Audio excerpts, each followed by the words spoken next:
Hey there, welcome to LSAT Demon Daily. I'm Ala and I'm joined by Kevin today. We're both teachers at LSAT Demon, which you can find at lsatdemon.com. We got an excellent question through our email about reapplying recently, and we wanted to record this for you guys because Kevin is wrapping up his admission cycle for the second time, which I think is, I'm already bowing down because I don't think I could do this twice. And I'm just coming out of doing it once. So already, like, Kevin, you're winning. But we wanted to get into sort of some of the details around applying and what it was like. And we got this email. So over to you, Kevin. What does the email say? So it says, hi, LSAT Demon team. I was wondering if reapplying to any of the same schools twice hurts your chances the second time around, meaning if you were to be rejected the previous cycle and decided to reapply again. Thanks so much. This is from Lori.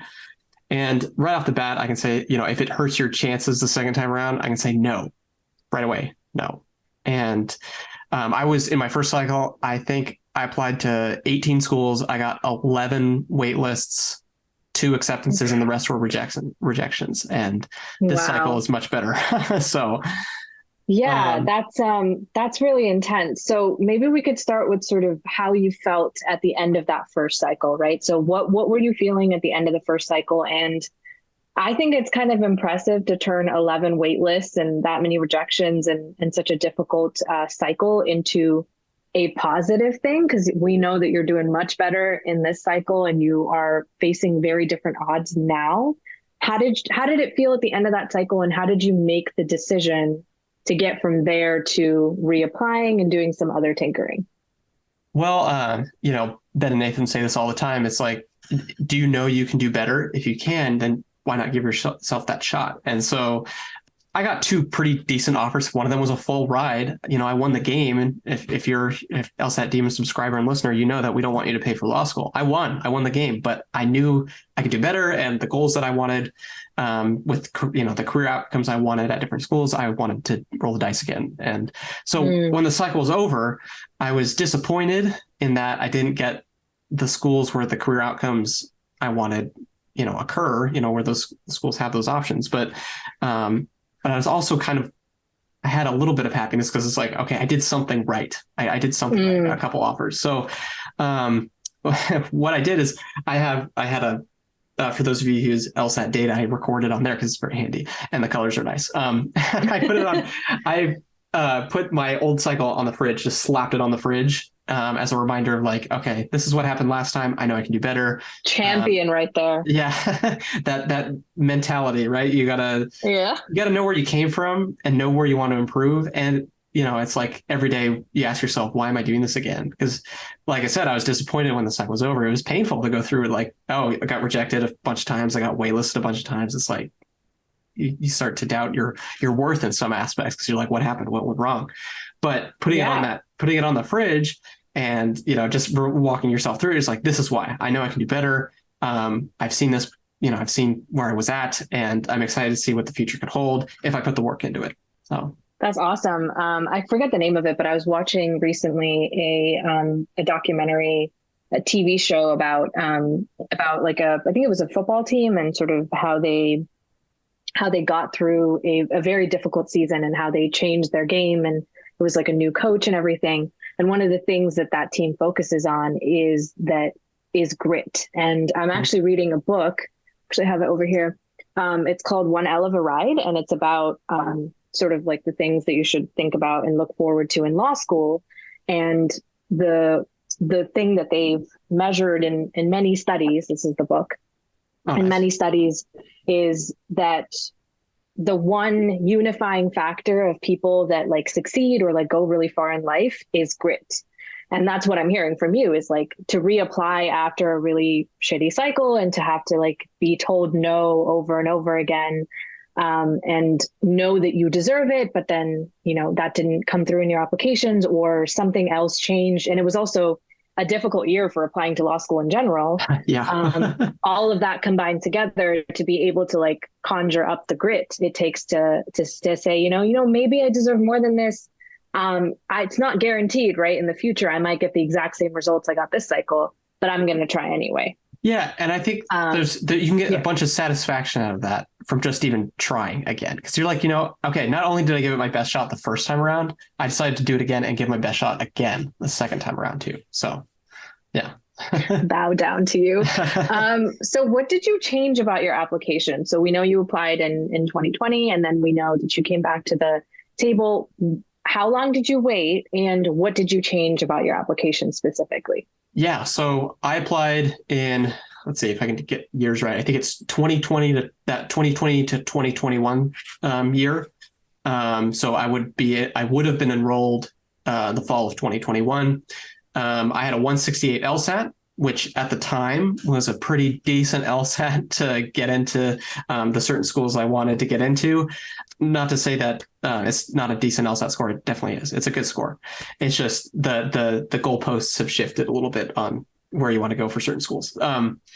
So I improved my LSAT score. I took a lot of attempts. For those of you who attend my classes, I say this all the time. I took the LSAT 6 times. Just crazy. Wow. I took the LSAT 5 times. Oh man, we don't recommend this. Let's put it that way. Do it the first time. Maybe you got to do it twice, but don't do it 5 or 6 times. Together we have an Ocean's 11. Oh my gosh. Oh man. Well, so I improved my LSAT. I went from a 168 to a 174. That made a big difference. Obviously, law schools care about your numbers. That's the number one thing they look at. I reworked my application materials, but a lot of that stemmed from the experiences I had within 2 years. So I'm applying again this cycle, which I guess I should have said what years those are, which is 2022 to 2023 with enrollment into fall of 2023. During that time, I got a lot of work experience. I had to also mention this in my classes all the time. I worked as a court clerk for my county courthouse. Great experience. I loved it. One of my career goals is to be a judge. And so being in that environment and working with judges on a regular basis is. Did you know that before? Sorry to interrupt. Did you know that before, like when you were applying in 2020, did you like have an inkling of wanting to be like, cause I know you care about this particular like aspect of legal work. Did you know that in 2020 or did you like find that out in the last couple of years? Yeah. I knew I wanted to do that 2 years ago, but I'd say that feeling is stronger now because of my work experience. So maybe 80% in 2 years ago, and now it's like 95. Nice. If that put in some sort of quantifiable number. Yeah, and you probably also have like more confidence in wanting to in being able to say like this is what I want to do because now you like his even if it was 80%, which we're not saying that that's like a bad percentage to be at. That sounds great to me. Right. But like the idea that you spent the time and now you have like real like bass in your voice and like confidence when you say this is what I want. Yeah. The courthouse experience that I had, it was a litmus test, pure and simple. It was like, okay, let's double check. Is this what I want to do? Yep, it is. Great. I can continue on with my life. Before when I applied 2 years ago, I worked as a judicial officer in my students' undergraduate government, which I'm sure there are a lot of people who do political science and are student government people in undergrad who apply to law school. I'm sure that's super common, but that experience was like just eye-opening because I like research, I like writing, I like reading, I like, doing these really intense things and debating complex issues. And not to say, I don't want to get into an argument with somebody, but I like challenging myself to explore new ideas and discuss them with people. And so seeing that experience as maybe a simplified judicial officer and then going through that litmus test in the courthouse with real judges and discussing issues with them, in their chambers or whatever, it was like, oh yeah, this is great. My spidey senses were tingling in the right direction when I applied the first time, and now they're even stronger. So that was a great thing for me to bolster. Also, just getting a job and just being in the workforce in general, being responsible about certain things. Because I was a college graduate when I applied the first time. I'm a little bit older now. Just having that responsibility and doing things on your own and being accountable for things, that was a great experience too. So it's not just the content, but the structure. That's awesome, Kevin. I really appreciate that you said that because that was my experience. Now, I don't have experience reapplying, but I do have experience pushing out my cycle. And I was initially going to apply in 2019, I think, or 2020. And it's like several years now from then. And I didn't have the work experience. I didn't have a clearer knowledge of what I wanted to do with my JD. It's still murky for me, but it's so much clearer for me now, like knowing what I want to do, what I don't want to do, understanding the structures that I want to operate in, knowing that I like certain structures and I don't like certain structures, all of that information. And then like things like paying bills or just going through life as an adult with a job, because yes, we call it law school, but it's more like law, but it's like a full-time day job where you have to learn about how to become a lawyer. Yeah. And you have to like cover your rent and like, you know, take out loans for things, at least for cost of living, if not for, even though we don't want you to pay for law school, you're going to get into, you know, some kind of sort of like rent and paying for things like health insurance. All that is like stuff that you have to deal with.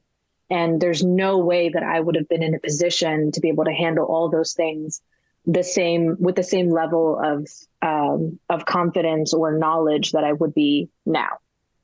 Yeah, that's great. And I think the way you described it can reflect through how you write your materials, right? Because you may not have something more substantive, you know, to provide in your materials when you reapply next year, but that extra year, the way you write it, you know, the subtleties of everything could come out in the reflection that you just described, which I think was very apt. Yeah, which is like natural, right? It's not even like you're hiring somebody to help you with your personal statement. It's not even that you like have like something specific to be able to reference. We're just talking about like straight up who you are and how you develop as a person and giving yourself the space and time to do that. This may not apply to everybody that's just out of college, right? But it definitely applied to me. And it sounds like it also applied to Kevin, and that changed how sort of you went through the cycle. Yeah. So let me ask you this. How did it feel to push it out 2 cycles? Because so if you applied in 2020 and you're applying now, you're looking at a couple of years in between. How did you deal with, did you have any like pressures about like wanting to go then? Because I get this question a lot, because I give the advice of, you know, wait, it's okay to push it out a cycle or two. Because I get this question a lot of students being like, hey, I have parents that need me to go to law school like soon. I have friends that want me to do that. I have friends that have taken the LSAT and already are in law school, and I feel FOMO, or they're like, they feel like they're stuck in life. And how did you navigate that process? Did you have any of those pressures in your own process? You know, I didn't have pressures necessarily from my family. I was really lucky to be in that position where they're like, hey, you do what you got to do. We would like you to go to law school because we think you're ready for it. And, you know, you can go to your local law school that's in town. There's a couple where I live, and they're like, why don't you just go there? But they understood that, like, for me, what I wanted to achieve, they're willing to support whatever I wanted to do, which was really nice. So, yeah, shout out to my family. They're great. But hi, Kevin's mom. The phrase you said, you feel like you're stuck in life. That is something I felt every day. It's like, when's the future going to happen? And maybe that's where a lot of anxiety comes from nowadays with everybody, because it's very hard to live life without looking around online and seeing people that are really successful. Maybe you have someone from your high school that, you know, broke oil and now they're, an oil tycoon or something. You know, you see that and you're like, oh my gosh, that seems really specific. Don't worry, it didn't happen to me. Maybe. Anyway, you see success out there and you're like, but I'm successful too. I know it. I just want that chance. And so reapplying a second cycle was like, okay, I'm not going to be successful right now. I'm not going to get that chance right now, but I will down the road. I just got to invest the effort, the time, whatever, into making sure I'm successful later. So there was a lot of pressure on myself to be the best who I can be. And I wanted it to happen at that time. And I wanted every single day I waited to apply that second time. I wanted it to happen that day, but I'm waiting, and this cycle's been much better. That day is getting closer and closer, and I'm gonna, all this work that I put in, it makes it more satisfying, right? The wait being worth it. And like, thank you for putting the screenshots. Like, I'm looking at like Kevin's last cycle, and like there's such a difference between the last cycle and this cycle. There's so much more green in here. Yeah, I know. And it's amazing to see like how a difference, the LSAT score, and I'm sure the work experience played a huge part in like schools seeing that you're already an adult, doing the work out there. they know that once you get here, that you're going to continue to do the same thing. And you're just so easy to admit for them because you've done all of the work of prepping for a program like this, and they just don't have to take a risk with you. It's just you're just going to be a really good worker bee when you get there. I gotta conform to the system. That's what that's what they want. Wow, they don't have to know everything. But seriously, like the I think the work experience does impact how law schools see you, because they know how difficult it is to get through their programs, right? They know how difficult it is to sign up for those hours and the job that is so demanding in that way. And when they can see that you've done that before, then they don't have to really worry about it. Yeah, and it re-shows it, reflects that commitment. It's like we talked about earlier, I was 80% in and now I'm 95%. It was like, reapplying and seeing that, oh, this person's applied before. They have better numbers and their written materials are a little bit, more mature. And it's like, yeah. Oh, that's a very positive thing to think about, because they're like, you tried so hard to get in the first time, didn't work out, but you wanted it so much. You want that, you have that drive to get it. And so you did it again. And I think that's a very important thing. Yeah. And I'm also thinking about the sort of, like, one of the things, especially with the sort of like outside pressure concept with reapplying or applying at all to law school or waiting until your best LSAT score to apply, I care a lot less about what other people think now as a person than I did a few years ago. And that just came from working, that came from sticking with what I knew was my sort of like path into a school that I wanted to go to for as low of a cost as possible, right? That belief in that sort of path forward allowed me to ignore what other people were saying about me. Maybe they weren't informed. Maybe they just didn't care about me as much as they thought they did, right? All of that starts like watering down. You start understanding like what it is you're actually working with, which is, why do you want to go to law school? I think I can't imagine that somebody reapplies the way you did, by putting in the work, by putting in the effort, is somebody that doesn't want to go to law school and that doesn't want to be successful in law school. So it's almost like a self-check to see, can you set yourself up for success? Can you go through the not so great feelings for days, weeks, months, and years on end in order to actually get there? Yeah, no, I agree 100%. And I guess one thing I want to add with support is, and pressures and stuff, is maybe you don't have that support with your family. They're pressuring you to go to school as much. They love you dearly, but they're like, you should go to law school now. There are other support systems out there that can help you. I had a ton of friends from college, from, just the community that I'm living with my parents. So, I have some people around here that I had when I grew up. Even further than that, I have friends from college and other places that connect me with lawyers nowadays. So I've been talking to a couple of lawyers out there who are, real lawyers doing lawyerly things every day, and, telling them, okay, this is how my cycle's going. I called them and asked them what it's like to be an attorney. What advice do you have and stuff? And, their experience, and they're like, hey, we get it. We're attorneys. It's tough out there. Do what you want to do. We'll give you the best advice we can give you to navigate the certain situation, but we're behind you. We're going to help you get through it. So, that's so awesome. Yeah. So it's really great. It's also surprising because it's like all these friends are like, hey, I know a lawyer. You'd like to meet this person. It's like, you didn't have to do that. Where'd that come from? And it's just, I got really fortunate in that situation to have people, not only my family was really supportive, but having a friend network to do the same thing. Yeah, that's amazing. And, I'm also like bouncing back to like Lori's question and like what started this whole conversation.